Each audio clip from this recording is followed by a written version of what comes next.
Mientras escuchamos O qué será de Willy Colón, vamos a entrar ya en la columna económica de nuestro queridísimo Alejandro Otero. Hola Alejandro, ¿cómo andás? ¿Qué tal, Gaby? Buen día, ¿cómo estás? Buen día. Bien, pero presiento que ahora en un ratito, cuando saque números y ponga la calculadora acá, no voy a estar tan bien. Algo me dice de que no tenemos buenas noticias y quizás tenga que ver con lo que está haciendo este gobierno. Quizás, no sé, es un presentimiento así medio leve que tengo. Y puede ser, Gaby, puede ser, Fede, porque por ahí ayer escucharon algunos datos oficiales, por ejemplo, el dato de inflación, ¿no? Sí. Les habrá resonado y habrán escuchado los intensos debates en relación a ese numerito que dice que la inflación de septiembre fue de 6.5%, es decir, que los precios crecieron 6.5%, 6,5% durante septiembre, un dato espantoso porque es de los peores índices de inflación de las últimas décadas en la Argentina, pero si alguno piensa que esta es una mala noticia, bueno, tengo peores. La peor es la que salió hoy. Hoy salió que el índice de precios mayorista de septiembre fue de 16%, es decir, 10 puntos más que el índice de inflación, o sea, el índice de precios al consumidor, el índice de precios minorista. ¿Y por qué digo que esta noticia es peor que la otra? ¿Por qué digo que de un índice a otro es como pasar de Guatemala a Guatepeor? Bueno, Porque porque son mayoristas, o sea, cuando los comerciantes le compren a los mayoristas y vean esos precios, hay los precios que vamos a ver nosotros.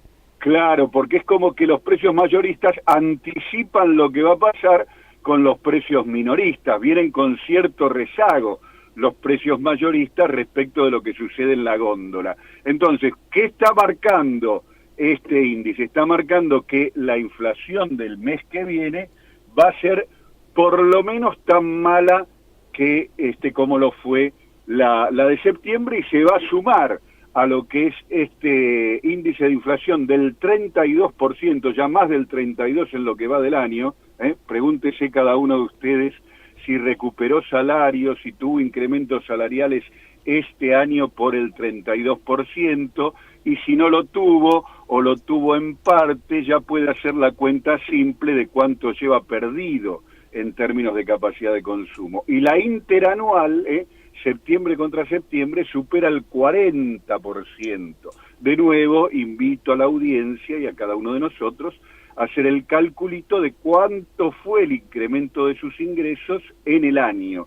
Si no superó el 40%, entonces usted ha perdido respecto a la inflación, y dependiendo de cuánto haya recuperado su ingreso, es lo que ha perdido contra este índice de interanual que ya supera el 40%, y como venimos diciendo, va a ser mucho peor de acá a fin de año porque la inflación se sigue sumando, ¿no? Los que cerraron en el 15, por ejemplo, por ciento para este año, ya llevan perdidos un 25 entonces.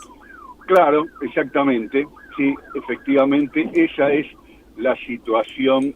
Por eso la mayoría de los argentinos habla de cosas que no son las que están apareciendo en la tapa de los diarios ni las que importan al gobierno. Me llamaba mucho la atención el título de hoy del diario más leído del país. No sé si lo vieron. Dice: ley fundamental para la Casa Rosada, y acto seguido hace unos comentarios acerca de la ley de presupuesto, que por supuesto es una ley muy, muy importante, pero titula, yo diría que en este caso con absoluta honestidad y transparencia, el gran diario argentino, ley fundamental para la Casa Rosada.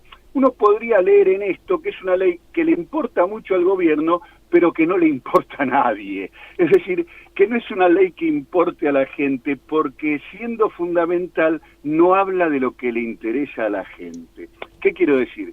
El presupuesto que se está discutiendo en el Congreso, si ustedes abren el diario, los diarios, y se detienen un ratito a ver qué es lo que se está debatiendo en las comisiones de Hacienda, presupuesto y demás, y qué es lo que se va a terminar de dirimir y sancionar el próximo 24 de octubre. Y bueno, tiene que ver con cosas que son que forman parte, y por eso titula así Clarín, de la agenda del gobierno con el Fondo Monetario, y de la agenda del gobierno, el Fondo Monetario y un grupo de empresarios poderosos que se expresaron en este mismo sentido en estos días en el Congreso de IDEA, allá en el Sheraton de Mar del Plata.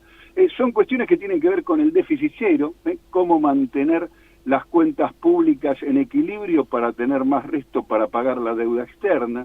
Son cuestiones que tienen que ver con el cumplimiento de las metas de inflación, de las metas fiscales que se ha comprometido el gobierno con el fondo y que van a ser examinadas por los auditores del Fondo Monetario el 26, es decir, 2 días después que se sancione el presupuesto, y a juzgar por los resultados, los que comentábamos hace unos minutos en estas columnas vinculados a la inflación, pero también otros vinculados a otros aspectos relevantes como el crecimiento económico y el tipo de cambio. La verdad que los auditores del fondo van a tener que hacer malabares para aprobarle la cuenta al gobierno, y son cuestiones que tienen que ver con la estabilización del tipo de cambio, es decir, la agenda principal del gobierno, la cuestión del déficit cero, la cuestión de el cumplimiento de las metas con el fondo, es decir, el ajuste, y la cuestión que hace al tipo de cambio. Eso es lo que le importa al gobierno.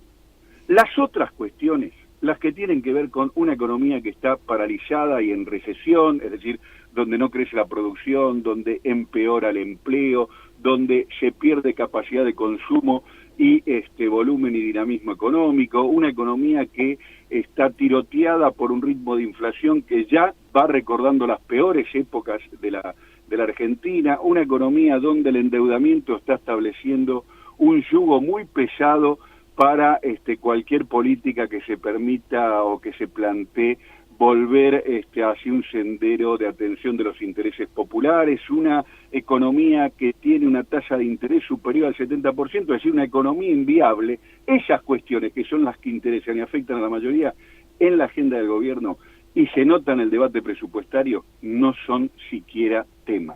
Es decir, no hay nada que las ponga sobre la mesa, nada que las represente y mucho menos una política dedicada a atenderlo. Creo que esta es la realidad bifronte que estamos viviendo hoy, una agenda en manos de la gente, una agenda de preocupaciones, de sufrimiento en manos de las mayorías populares, y otra agenda de numeritos, de símbolos, de gestos hacia los sectores más poderosos, que tramita en otro carril y en otra sintonía. Veremos qué pasa con esto cuando uno encuentra estas situaciones, ¿no?, de dos registros así tan marcadamente diferentes. Recuerda aquel viejo general que decía con mucha sabiduría: la única verdad es la realidad, anticipando que a la larga o a la corta es la que termina imponiéndose. O sea que tenemos vamos a decirlo así, tenemos 2 grandes malas noticias. Una es que este mes el aumento en los precios va a ser terrible para nuestros bolsillos. Y la otra es que encima están discutiendo este presupuesto que van a querer sancionarlo el 24, un presupuesto que no nos beneficia, y que encima lo tienen que sancionar sí o sí el 24 porque el 26 les toman examen por parte del fondo.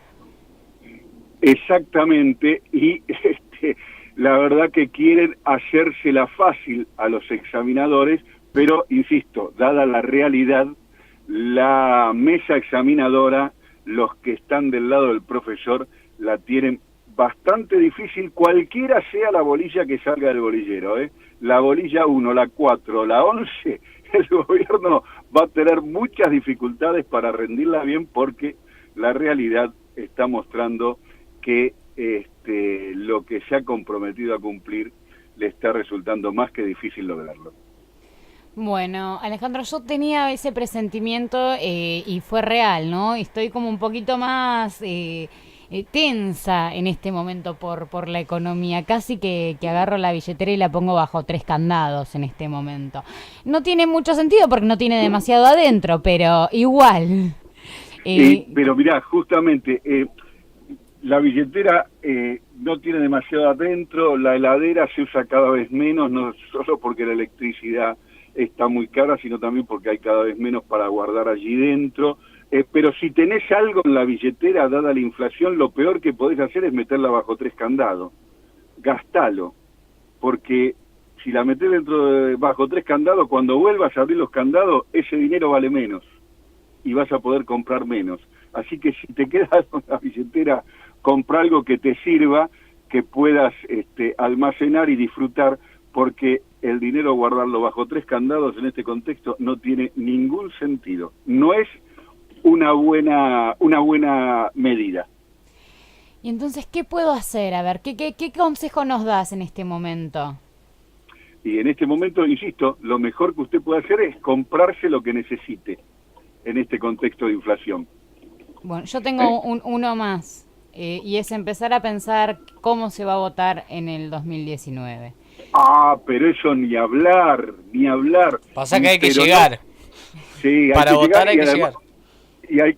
Y hay que votar con el corazón y con la cabeza, no solo con la billetera, con el corazón y con la cabeza.